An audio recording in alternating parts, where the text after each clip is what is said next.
This is me now, growing my glutes, keeping my waist lean, and actually feeling good about how I train. And this was me when I thought building muscle meant eating everything and accidentally gaining fluff everywhere. I've been training for 5 years, and I feel like I've just cracked the code to building your legs while keeping your abs. In today's video, I'm showing you exactly how I'm doing it, so you can copy the routine, skip the mistakes, and actually grow your glutes without growing your waist.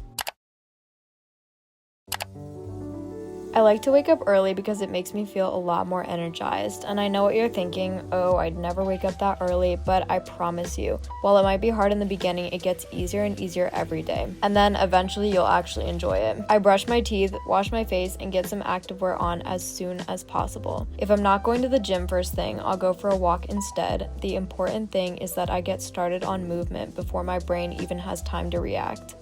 As soon as I head downstairs, I drink a big glass of water because I need some hydration before it's time for caffeine. On days I go to the gym first thing, I'll make a coffee with creatine and collagen alongside my pre-workout snack/meal. I don't want to be too full, especially since it's really early, but I also do not want to be fasted or have my stomach growling at the gym. That's a surefire way to ruin my workout.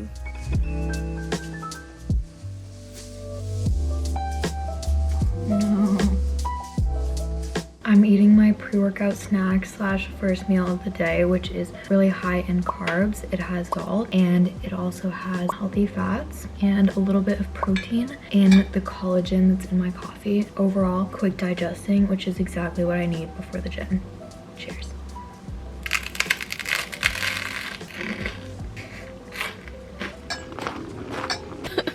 It's cold and it's literally freaking June. Okay, let's get some jams going and the heating because it's so cold.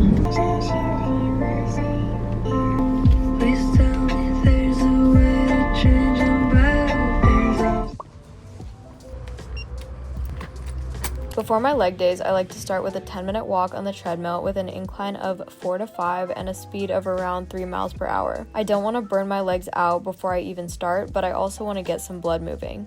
After that, I'll move on to my actual warm-up, my dynamic stretching. I usually start out with an Asian squat to open my hips and work on knee and ankle flexion. Then I move on to these knee touch things, still focusing on sitting into my heels and driving my knees apart. I also do some kneeling lunges into hamstring stretch to really warm up my hips, as well as some side-to-side lunges and crab walks, really focusing on driving the knees out and not letting them cave. I'll usually wrap up my warm-up with some knee circles and some leg swings.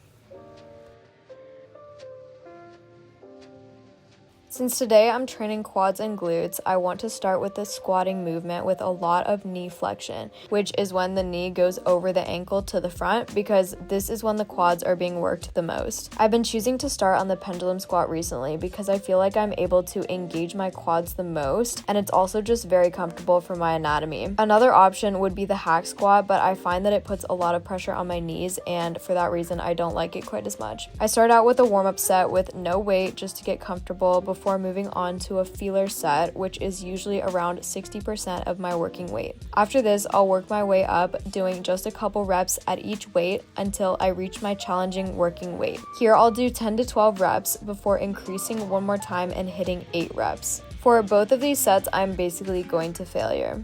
After that, I'll drop to a slightly easier weight and go for 12 to 15 burner reps. On this machine, you want to make sure that you're getting as much knee flexion as possible while making sure that your heels are not coming off the platform at all. Once I'm toasted from that, I'll move on to a single leg press on this machine, which I absolutely love. Since I'm short, I like to sit on this foam roller to allow for my knee to go over my toe more at the deepest part of the movement. I won't take this exercise quite as heavy as the pendulum, but I typically do one moderately heavy working set at 10 to 12 reps, one heavy set at 8 to 12 reps, and one back off set at 12 to 15 reps. Again, for at least the heaviest set, I will be going to about failure. Until recently, I never consistently tracked my sets and reps, and honestly, it's been groundbreaking. I used to worry I wasn't pushing myself hard enough because of things I'd hear from like TikTok coaches, but now I know you do not have to be doing a ridiculous amount of volume, nor should you be trashed after every set. For the most part, you should only really be completing 2 to 3 really challenging sets per exercise, even 1 at the very low end if you're taking it to complete form failure. The key is gradually increasing weight or reps week to week, but this can be as little as 1 rep. Keep the increases small and ensure that your form is the top priority over weight. As you can see, I wrapped up the quad portion of this workout with some leg extensions, and then I did a standing hip thrust, but if you don't have this machine, feel free to do some Smith machine glute bridges instead. And then I move on to hamstring curls. All these exercises, I'm only doing 2 sets. And then finally, my last accessory movement is the adductor machine with 2 sets of 15. This exercise builds that nice line on the inner thigh, and it's great for adding overall leg development. While I'd love to say I end every day with rolling out, that unfortunately is not the case, and many of my cooldowns look like this with a little walk on the treadmill. I only do 1 ab exercise after each of my 2 upper body days, never on legs because I know that I can't be bothered after my lower body days. Once I'm home and showered, I will start making my post-workout meal, and as they say, nutrition is 80% of the equation, but it's not like you'd think. Nutrition doesn't have to be boring gym bro meals or straight chicken and rice. As long as you're keeping your macros in mind and prioritizing protein, you can have a bit of fun with recipes. My post-workout meal is always focused around lean protein, for example, salmon and eggs today, and I also try to remember to take my vitamins alongside my post-workout meal. I take an immune complex, biotin, and fish oil. I totally messed up the presentation on this, but it's gonna taste the same regardless, and honestly, it looks pretty yummy as is. My dog thinks that I'm giving him food, but I'm literally not. I have nothing for you. No. This is the perfect post-workout meal because it has a lot of good veggies. It has some lean protein with the smoked salmon and the egg whites. It has some healthy carbs from the white sweet potatoes, and then it has some healthy fats from the avocado. I do kind of eat a variation of this every single day. It's just perfect for my goals and for what I'm craving. I honestly like taking the time to make breakfast like this, so even if I'm in a rush, I will wake up a little bit earlier just to have a good, satisfying breakfast because I find that I snack a lot less throughout the day if I eat something like this in the morning or post-workout. Later in the afternoon or evening, I always go for 1 to 2 mini walks to take a break and to finish off my steps. I find that if I don't start early and I don't split up my steps into a bunch of mini walks, I will not get them done. And trust me, I was not always like this on the steps. This is what my steps looked like last year, and this is what they look like now. I made them a non-negotiable, not because 10K steps is some magic number, but because it removes one variable from the equation. The only other variables now are food and strength training, which we can adjust accordingly. I'll usually have a lighter next meal / afternoon snack like these protein oats I prepared last night. This is also a great option if you've got a tight morning schedule but still want to get in some protein. I prep these by adding oats and chia seeds to a container along with cinnamon, Greek yogurt, protein powder, raspberries, peanut butter, and oat milk, and then I just stirred it up and stuck it in the fridge overnight. The next morning you can add whatever toppings you want, and this meal keeps you full for so long, and it's a great, easy, high protein option.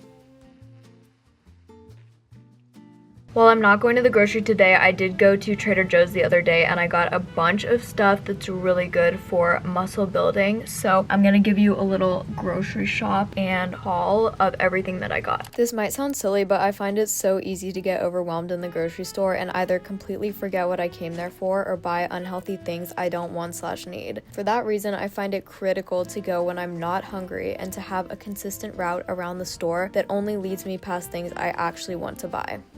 All of my groceries totaled out to $78, which I do not think is bad at all, seeing as I got a lot of stuff and I got a lot of fresh produce too. For veggies, I got broccoli, avocado, mushrooms, purple sweet potatoes, zucchini, spinach, frozen Brussels sprouts because I just started craving them out of nowhere. Fruits, I only got bananas because we have tons of blueberries in the fridge, chia seeds, and then I got some non-fat plain Greek yogurt, some low-fat cottage cheese. For proteins, which make up the most of my grocery haul, I got some smoked turkey breast slices, some ground 99 lean turkey breast, sockeye smoked salmon, 2 cartons of egg whites, albacore tuna in water, ground beef, some bone broth, and then some kimchi. Dinner differs from day to day and is often what my parents cook or bring home. As long as it has a serving of healthy protein, I'm able to manipulate the rest of the meal to fit my needs.